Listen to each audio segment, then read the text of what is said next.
और इस वक्त की अहम खबर, सारा अब्दुल्ला पायलट की अर्जी पर कल समाअत होगी। सुप्रीम कोर्ट ने इस मामले पर कल समाअत करने का ऐलान किया है। दरअसल जस्टिस एम शांतना गोदर ने समाअत से खुद को अलग कर लिया है। तो बेहद अहम खबर, लगातार हम आपको बता रहे हैं कि जिस तरह से उमर अब्दुल्ला पर पीएसए लगाया गया है, उसके खिलाफ सारा अब्दुल्ला पायलट यानी उनकी बहन ने अर्जी दाखिल की है और अब इस अर्जी पर कल समाअत होगी। सुप्रीम कोर्ट ने इस अर्जी पर कल समाअत करने का ऐलान किया है।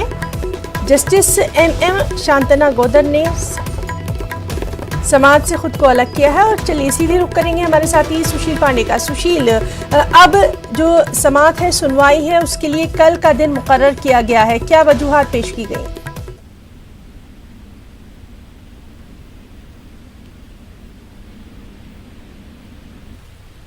तो नाज़रीन, हम बात करने की कोशिश कर रहे हैं हमारे साथी सुशील पांडे से। सबके बीच आपको बताएं कि सारा अब्दुल्ला पायलट की अर्जी पर कल समाअत होना है।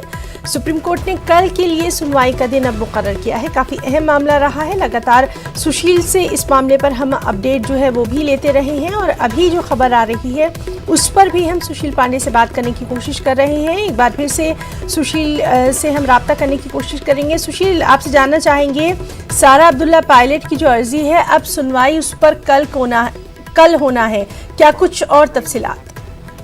जी देखिए, आज फिलहाल इस पूरे मामले पर सुनवाई होनी थी, लेकिन जो इस मामले में 3 जजों की जो बेंच थी जस्टिस तमन्ना की, उसमें जो जज शांतना गौर हैं, उन्होंने खुद को इस मामले में सुनवाई से अलग कर लिया है। निजी कारणों की वजह से उन्होंने सुनवाई से अलग किया अपने को। अब ऐसे में कल उम्मीद है कि इस पूरे मामले की सुनवाई की जाएगी ही ना। हालांकि उमर अब्दुल्ला की बहन ने याचिका दाखिल करके कहा है कि जो पीएसए उनके ऊपर लगाया गया है उसकी अवधि कंप्लीट हो गई है, लिहाजा अब उन्हें रिलीज किया जाए। अब देखते हैं इस मामले में जब कल नई बेंच का गठन होगा तब इस मामले में सुनवाई के दौरान क्या कुछ अहम आदेश सुप्रीम कोर्ट जारी करता है। जी सुशील, बहुत बहुत शुक्रिया अदा करना चाहेंगे आपका तमाम तर जानकारी के लिए। तो नाज़रीन को एक बार फिर से बता दें कि सारा अब्दुल्ला पायलट की अर्जी पर कल समाअत होगी। सुप्रीम कोर्ट ने कल सुनवाई करने का ऐलान किया है। जस्टिस एम शांतना गोदर ने समाअत से खुद को अलग कर लिया है।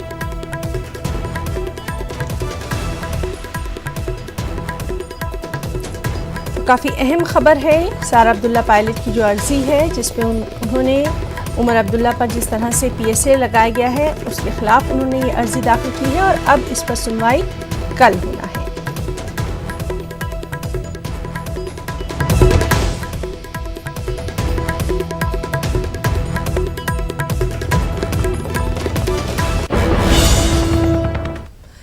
और जम्मू कश्मीर से एक और अहम खबर, जिस पर लगातार हम आपको अपडेट दे रहे हैं। जम्मू के गोलपुली इलाके में आतिशज़दगी मामले से जुड़ी ये खबर है, जिसमें अभी इत्तलात है कि फायर अमले के 3 एहलकारों की हलाकत हो गई है।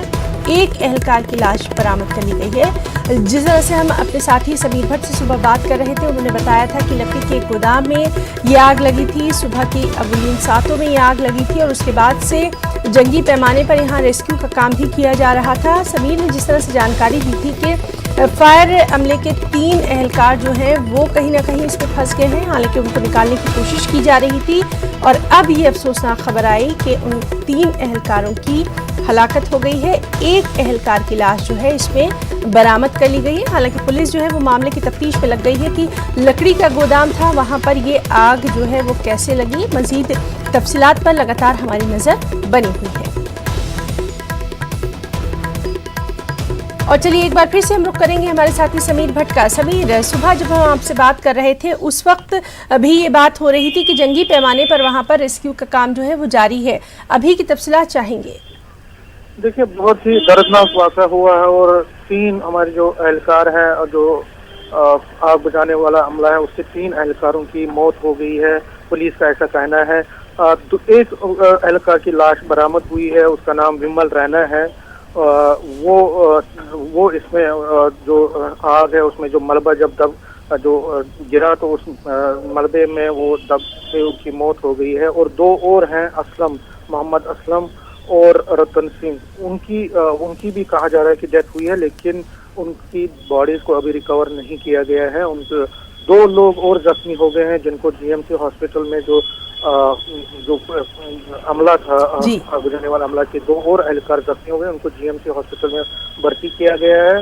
फिलहाल जो है जिस तरह से आग बुझाने जो रेस्क्यू ऑपरेशंस हैं वो अभी भी चल रहे हैं, लेकिन सारे लोगों को वहां से निकालेंगे, लेकिन हमारे 3 एहलकार जो है आग बुझाने वाले एहलकार समीर, हैं, इस सब के बीच में क्या अभी तक वजूहात का पता चल पाया है कि किस वजह से ये आग लगी? वजूहात की अभी चल रही है, इसका तफ्तीश चल रहा है, इन्वेस्टिगेशन चल रही है, लेकिन ज्यादातर लग रहा है कि ये शॉर्ट सर्किट की वजह से ही हुआ है, उसी के कारण ये सब कुछ हुआ है। लेकिन अभी फिलहाल पुलिस जो है उस पर कोई ज्यादा बात नहीं कर रही है क्या वजूहात रही है, लेकिन कहा जा रहा है कि शॉर्ट सर्किट की वजह से। जी, तो जाहिर सी बात है कि पहली जो तरजीह है वो यही है कि वहाँ पर जो लोग हैं उनको किस तरह से बचाया जाए। बहुत बहुत शुक्रिया समीर आपका तमाम तर जानकारी के लिए।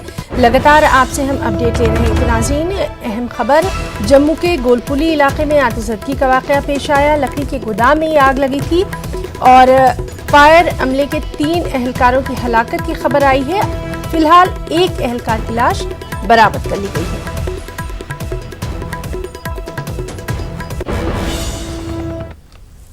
गैर मुल्की सिफारतकारों का एक वफ्द आज कश्मीर का दौरा करेगा। ज़राए के मुताबिक ये वफ्द लातीनी अमरीका, फ्रांस, जर्मनी, कनाडा और अफ्रीकी मुल्कों के सिफारतकारों पर मुश्तमिल है। ये वफ्द वादी की ज़मीनी सूरत हाल का जायज़ा लेगा। वाज़ेह है कि गैर मुल्की सिफारतकारों की एक वफ्द ने इससे पहले भी जम्मू कश्मीर का दौरा किया था और यहाँ की ज़मीनी सूरत हाल का जायज़ा लिया था। आज गैर मुल्की सिफारतकारों का दूसरा वफ्द जम्मू कश्मीर का दौरा कर रहा है। रिपोर्ट के मुताबिक ये वफ्द शुमाली कश्मीर में मेवा फरोशों से भी खास मुलाकात करेगा।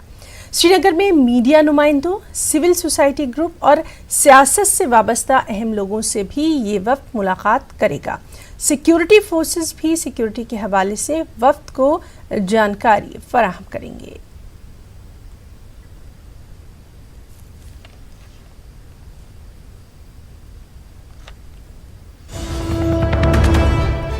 और इस वक्त मुंबई से बड़ी खबर आ रही है, जहां उर्वशी चूड़ावाला की मुंबई पुलिस के सामने पेशी हुई है और सबसे अहम बात यह कि हाईकोर्ट ने उर्वशी को हिदायत दी है कि वो जांच में ताउन करें। तो बेहद अहम खबर, उर्वशी के खिलाफ बगावत का मामला 2 फरवरी को दर्ज किया गया था और अब ये खबर है कि उर्वशी चूड़ावाला की मुंबई पुलिस के सामने पेशी हुई और इस सब के बीच हाईकोर्ट ने उर्वशी को हिदायत दी कि वो जांच में ताउन करेंगे।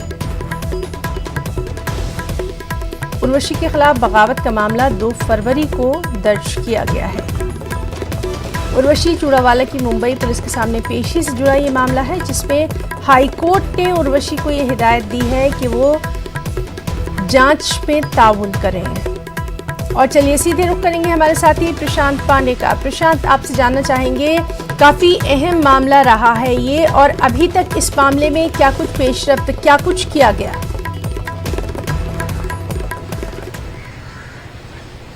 बिल्कुल हिना, सबसे पहले मैं आपको ये बता दूं कि 11 बजे से लेकर 2 बजे का ये समय तय किया गया है।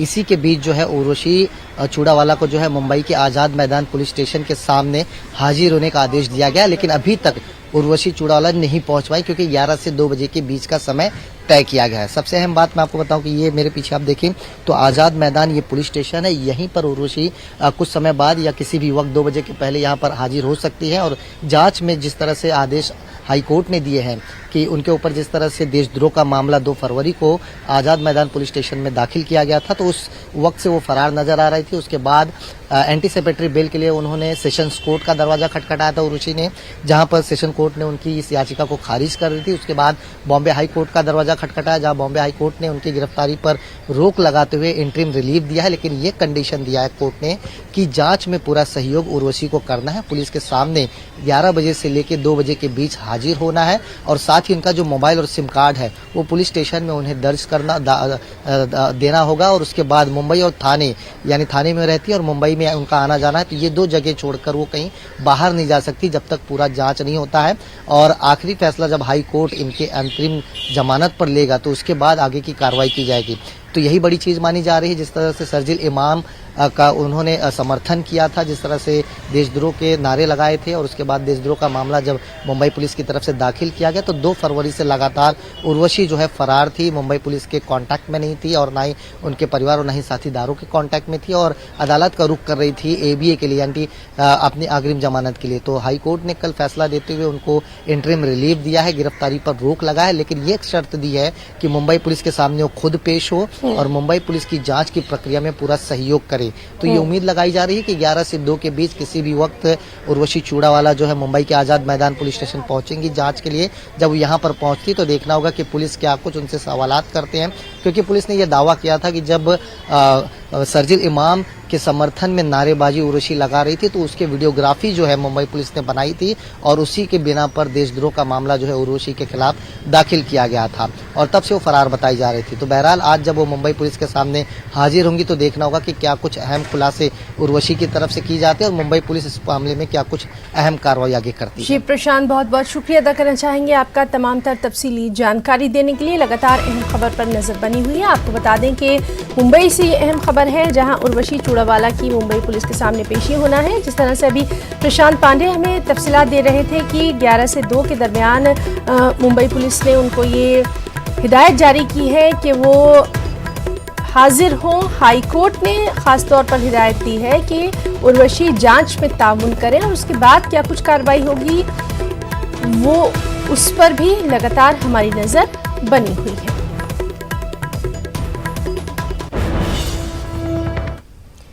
कांग्रेस पार्टी की जनरल सेक्रेटरी प्रियंका गांधी आजमगढ़ का दौरा करने वाली है। आजमगढ़ में जख्मियों से प्रियंका गांधी मुलाकात करेंगी। आजमगढ़ के बिलरियागंज में एहतजाजियों पर पुलिस ने ताकत का इस्तेमाल किया था। शहरियत कानून के खिलाफ खवातीन एहतजाज कर रही थीं, और इन्हीं जख्मी खवातीन से अब प्रियंका मुलाकात करने वाली हैं।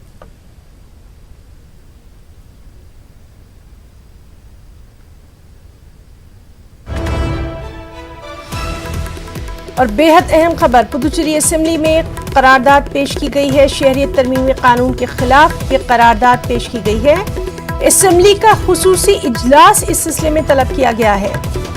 3 बीजेपी अरकान असेंबली ने इसके खिलाफ असेंबली से वॉकआउट भी किया है। तो पुदुचेरी असेंबली में करारदाद पेश की गई है। सीएए के खिलाफ ये करारदाद पेश की गई है कई रियासतों के बाद। अब ये अहम खबर पुदुचेरी से भी कि वहाँ असेंबली में करारदाद पेश की गई है। असेंबली का खुसूसी इजलास इस सिलसिले में तलब किया गया है, और सबसे अहम बात यह कि 3 बीजेपी अरकान असेंबली ने वॉकआउट भी किया है। तो पुदुचेरी असेंबली में करारदाद पेश की गई है। शहरी तरमीमी कानून के खिलाफ ये करारदाद पेश की गई है। असेंबली का खुसूसी इजलास तलब किया गया, और इस दौरान 3 बीजेपी अरकान असेंबली ने वॉकआउट किया।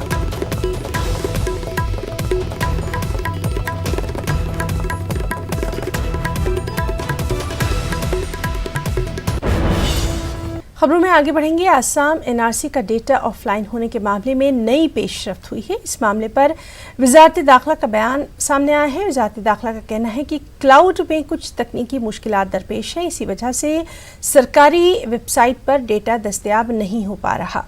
वजारत दाखिला का मजीद कहना है कि डेटा बिल्कुल महफूज है और जल्द ही तकनीकी खामियों को दूर कर लिया जाएगा।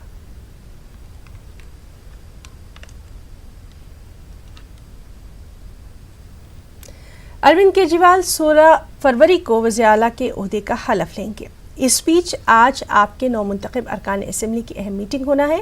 अरविंद केजरीवाल नौमुंतखब अरकान असेंबली के साथ अपनी रिहाइशगाह पर ये मीटिंग करने वाले हैं। इस मीटिंग से पहले केजरीवाल दिल्ली के लेफ्टिनेंट गवर्नर अनिल बैजल से भी मुलाकात करने वाले हैं। दिल्ली में आपकी धमाकेदार वापसी हुई है। आम आदमी पार्टी ने 62 सीटों पर जीत का परचम लहराया है। और वहीं कांग्रेस के सीनियर लीडर कपिल सिब्बल ने दिल्ली इंतखाबात के नताइज पर रद्द-ए-अमल का इजहार करते हुए कहा कि शाहीन बाग का करंट वज़ीर दाखिला तक जा पहुंचा।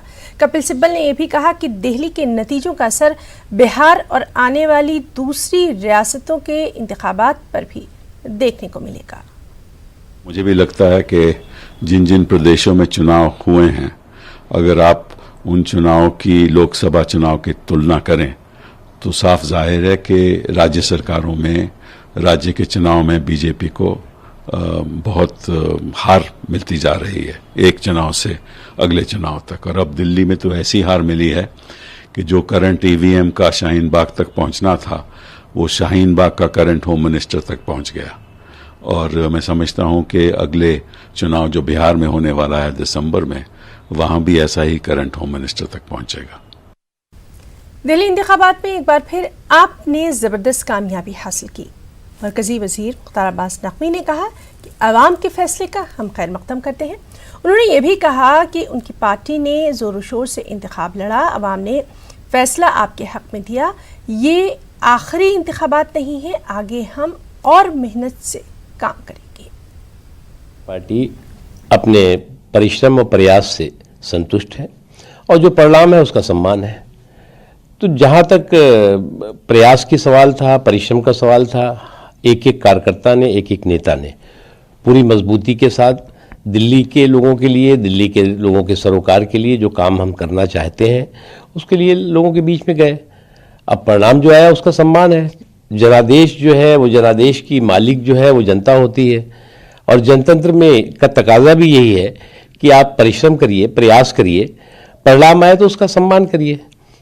जहाँ तक सवाल है, कुछ लोग तो बीचों बीच में मैदान छोड़ के भाग गए थे, तो गिरते हैं शहसवारी मैदान जंग में, वो तिफल क्या गिरेंगे जो घुटनों के बल चले।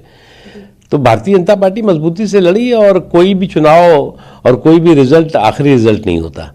हम आगे प्रयास करेंगे, आगे उस संघर्ष को, उस लड़ाई को जारी रखेंगे और मजबूती के साथ हमारे पूरी यकीन है, उम्मीद है कि जो वायदे और जो इरादे दिखा करके आप पार्टी लोगों का जनादेश लेकर आई है उस पर खरी उतरेगी। 2008 मालेगांव धमाका केस की समाअत कर रहे जज की मियाद में तौसी करने की दरख्वास्त बॉम्बे हाई कोर्ट से की गई है। निसार अहमद बिलाल ने बॉम्बे हाई कोर्ट से रुजू किया है। उन्होंने एनआईए कोर्ट के जज वीएस पुडालकर की मियाद में तौसी करने की दरख्वास्त की है। उन्होंने इस ताल्लुक से सुप्रीम कोर्ट के chief justice, Bombay high court के चीफ जस्टिस और वज़ीर दाखिला को भी एक खत रवाना किया है। वाज़ेह रहे कि खुसूसी जज 28 फरवरी को सुबकदोश हो रही हैं।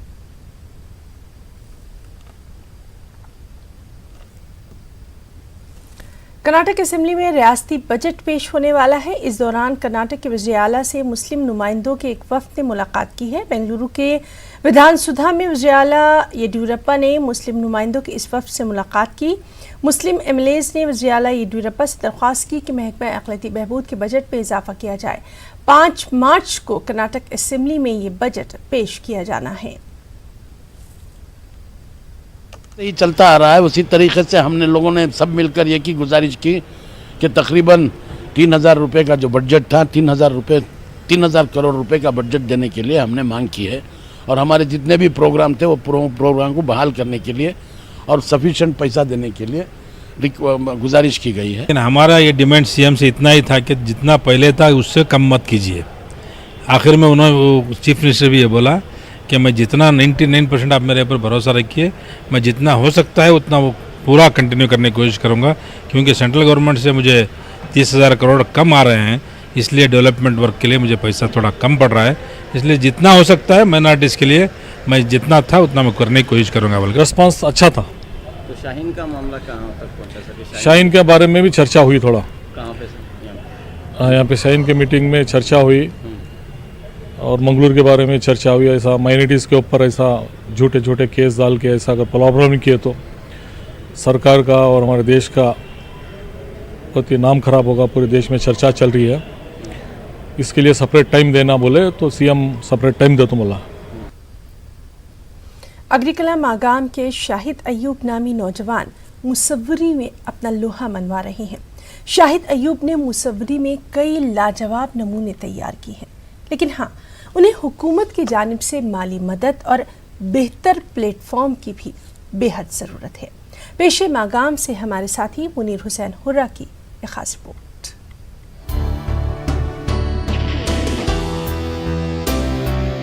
ये हैं अग्रिकलान मागाम के आर्टिस्ट शाहिद अयूब।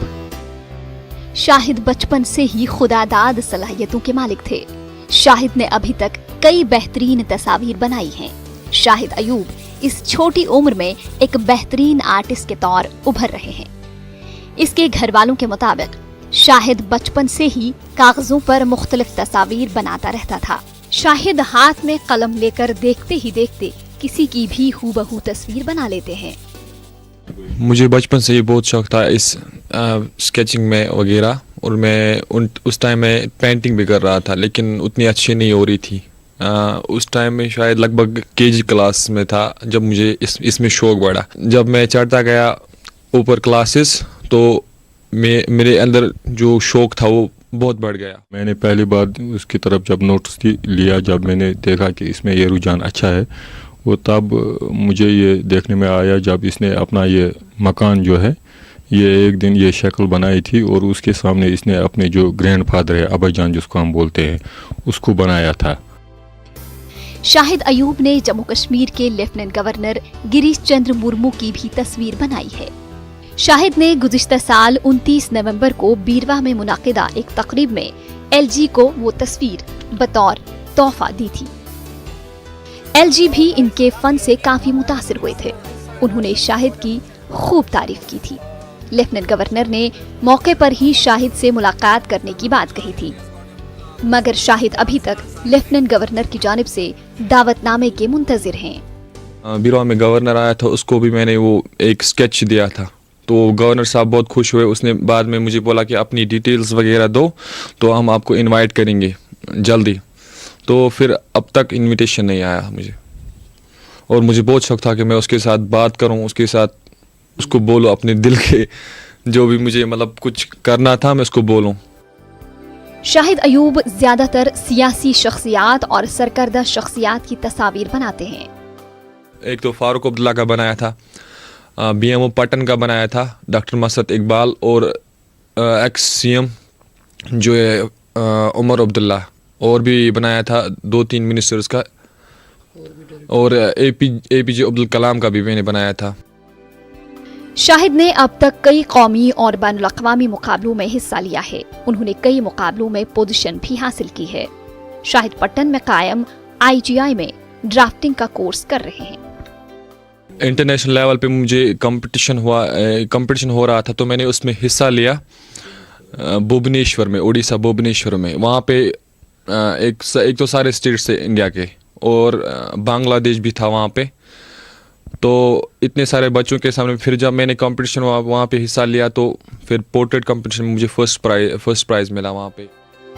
हुकूमत और दीगर मुतलकीन को भी शाहिद जैसे होनहार नौजवानों की हौसला अफजाई और इन्हें मुनासिब प्लेटफॉर्म फराहम करना चाहिए।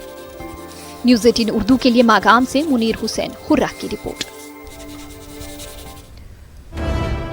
और रसोई गैस की कीमतों में फिर से इजाफा देखा जा रहा है। तो आम आदमी से जुड़ी ये खबर, जहां रसोई गैस की कीमतों में फिर से इजाफा देखा जा रहा है। 144 रुपए से लेकर 149 रुपए तक का इजाफा है। दिल्ली में गैस की कीमत 886 रुपए के करीब जा पहुंची है, कोलकाता में 896 रुपए तक।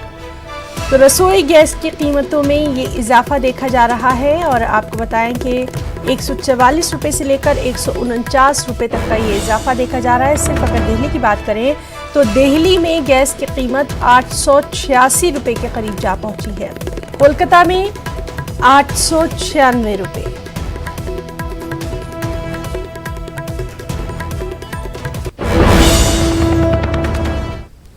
दिल्ली असेंबली इंतखाबात में जिन 5 मुस्लिम उम्मीदवारों को आम आदमी पार्टी ने टिकट दिया वो सब के सब कामयाब हो गए। साउथ ईस्ट दिल्ली ओखला से अमानतुल्लाह खान ने तकरीबन 91,000 वोटों से बीजेपी उम्मीदवार चौधरी ब्रह्म सिंह को आसानी के साथ शिकस्त दे दी।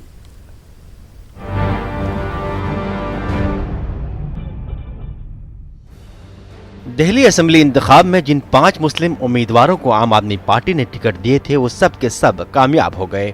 इस मरतबा 5 मुस्लिम उम्मीदवार कामयाब हुए हैं। आम आदमी पार्टी के टिकट पर सेंट्रल दिल्ली बल्लीमारान से इमरान हुसैन ने बीजेपी उम्मीदवार लता को 36,000 से जायद वोटों से शिकस्त दे दी है। वहीं सेंट्रल दिल्ली मटिया महल से शोएब इकबाल ने बीजेपी उम्मीदवार रविंदर गुप्ता को 50,000 से जायद वोटों से शिकस्त देकर बड़ी कामयाबी हासिल की है। नॉर्थ ईस्ट दिल्ली सीलमपुर से अब्दुल रहमान ने बीजेपी उम्मीदवार कौशल कुमार मिश्रा को 36,000 से जायद वोटों से शिकस्त दे दी है, जबकि नॉर्थ ईस्ट दिल्ली मुस्तफाबाद से हाजी यूनुस ने बीजेपी के जगदीश प्रधान को 20,000 से जायद वोटों से शिकस्त से दोचार कर दिया है। वहीं साउथ ईस्ट दिल्ली ओखला से अमानतुल्लाह खान ने 91,000 से जायद वोटों से बड़ी कामयाबी हासिल की है। अमानतुल्लाह खान ने बीजेपी उम्मीदवार चौधरी बरहम सिंह को आसानी के साथ शिकस्त दे दी। गौरतलब है कि दिल्ली में 24.6% मुस्लिम वोटर्स हैं। दिल्ली के मुस्लिम अक्सरियती इलाकों में बल्लीमारान, मटिया महल, ओखला, सीलमपुर और मुस्तफाबाद शामिल हैं।